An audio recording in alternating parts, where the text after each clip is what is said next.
Welcome, and thanks again for being here with me and learning this process of becoming a teacher. I'm really proud of you, and since you're watching this, you are on your way to progress, which I can guarantee.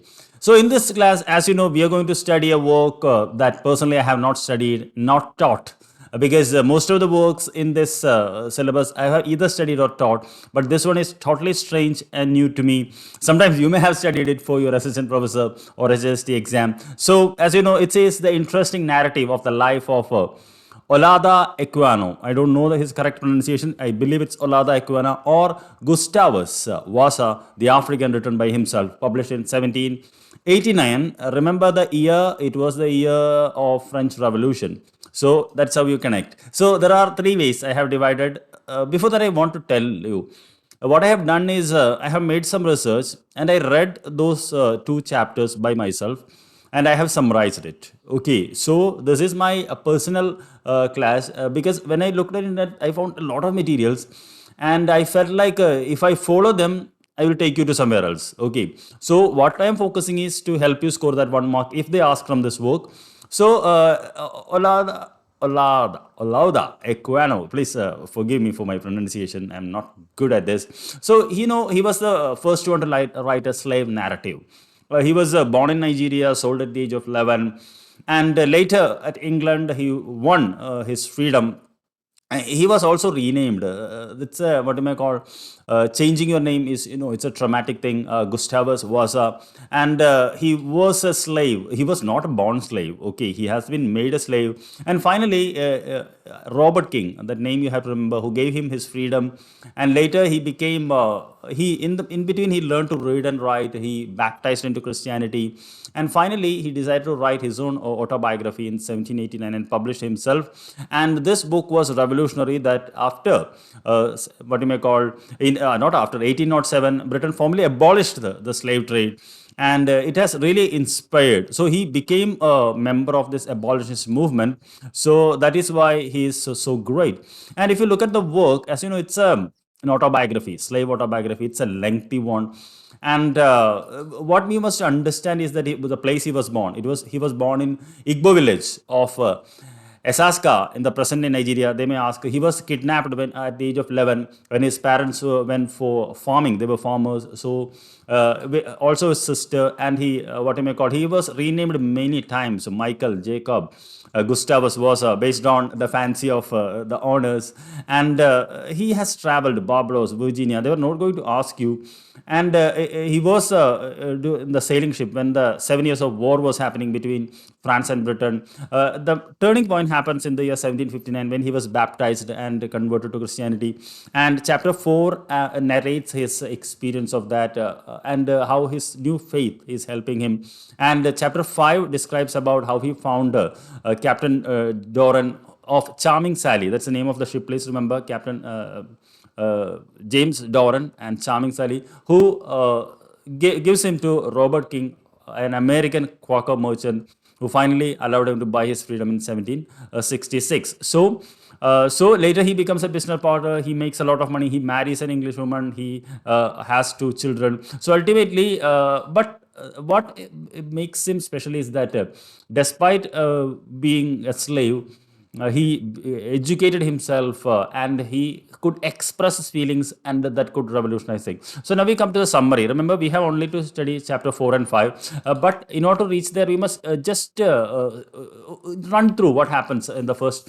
Actually, he says he doesn't know how to write a memory because there were a lot of autobiographies at that time. So he starts his memoir with what you may call a lot of letters written by English masters to prove that he is authentic, he is real. So, I saw one question be asked, why he has inserted a lot of letters. He inserted it because to prove his authenticity, and he speaks about his religion, his culture, marriage, the naming ceremony, the cleanliness of his people, because when he became a slave, he lost all those things, and his similarities between his laws, Jews, and the people. And he compares between what you may call the modern European trade he says that you were also once barbarians. And then he believes that many things between human beings transcends color. Then in the second chapter, he speaks about how he was his sister was he and his sister were kidnapped in that part, and he becomes a slave, and then there are some incidents which I haven't read, which I just took it from Wikipedia. So anyway, this part is not important. He was sold to a widow and son, lives almost equal.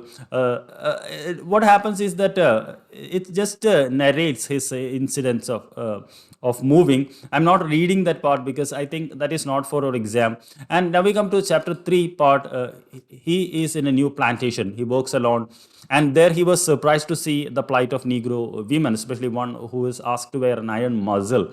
And he's really afraid of being watched. There is a watch and a painting, he says, and he has been initially called as Jacob, then Michael, because he has been brought by Michael Henry Pascal. I think I'm not, it was at that time his name was changed after Gustavus Vasa. And it's what you may call a name after king, I think, if they ask you.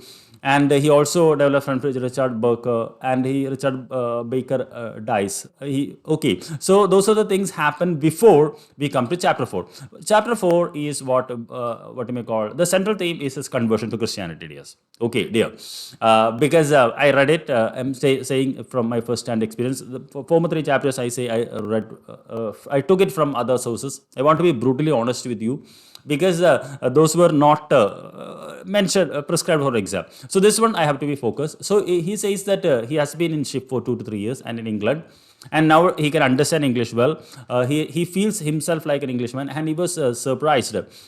He was amazed at their ways of life. Actually, he puts a very highlight on the English people. Okay, and he begins to view his shipmates as superiors. And what happens is that then they reach London, and there Miss Gurins, that woman, actually she is very what you may call considerate to Equiano. And at that stage he realizes that he comes to know about Christianity, and he understands that he cannot go to heaven just like them. He says that I wanted to be converted to a Christian. So Miss Gurin was interested, but master his owner was says there is no need. But Miss Gurin presses him, and finally he has been baptized and he gets an education. But at that time what happens is that the ship is ready, and they have to travel to Gibraltar. And then they goes there, and he meets a person, and he says wherever he goes to any port, he speaks about the incident of his sister being separated. So there a person says he has seen a girl almost resembles like them. So in the hope, he goes and speaks to this girl and realizes that she is from another country. And the central theme I found is that his faith in God. There are 3 important things he speaks about. One is the incident what happened to John Montel. Remember, he was a gunner. Remember, they were having in a warship. Okay, that is, though it's a sail ship, they also have guns. They have to fight because that's a time of war. So he narrates how French ship attacked them and they attacked them back. These are all comes in the chapter. So John Mondale one night had a vision, and he frantically cries out. Basically, he was a man with non-morality, with non-morals. And at that night, what happens is that when the sailors wake him up, and the moment he comes out, another ship which comes fast due to the what you may call wind hits straight into John Mondale's cabin. And the Equiano says if John Mondale was inside his cabin, he would have died. He was saved by an inch by God. And he says that his vision saved him, so he becomes more faithful to God. And the second, he speaks about another incident at Plymouth when he saw a woman and a child falling from the deck, and everyone thought she died, but she escaped. And he himself says that when he was at the ship of Athena, he fall head down, but everyone thought he died, he says. So he says that God has a plan, and he starts to believe in that. And here he meets Daniel Queen and learns about religion. Daniel Queen is very, what you may call, helpful him. He helps him to civilize. He teaches him how to shave, dress well, and clean himself. And almost this Daniel Queen, he started to see him as a father that he missed at the age of 11. and he wants to repay. When he returns to London, there are rumors that the end of a war. But when he reaches, to his surprise, his master has sold him to Captain Dorraine. Basically, there is a scene when he goes. Captain Dorraine calls him, and he says, Now you are my slave." So he says, "I don't want." But he says, "I have already bought you." He, what you may call, he will so sad. He doesn't want to leave his old master, but he has no choice because and he says that, "See, now I am a Christian, and as per laws of Britain, England, I cannot be sold." But Captain Doreen says that it is not applicable to you, whether you are a Christian, you are black. So ultimately, those conflicts are really expressed, and the way he fights for his justice is remarkable. Then in the fifth chapter, we comes to another turning point happens. As you know, he has been sold to a new master. Actually, the old master gives him to Captain Dorraine only to be sold to Robert King, because Robert King is known as the best master in America. He treats his slaves well, and here King's what am I call, he treats him character, work ethic. And even a lot of people ask Equiano, even for 100 guineas, but Robert King, he doesn't give him. Moreover, he pays him well. Okay, before that, Iguana says whenever he worked, he was not paid. Okay, so here he has been paid, and finally, he frees his slave. He gives freedom, and he what you may call here that freedom part. I think it's not mentioned in that. I'm sorry, it came out of. Mistake.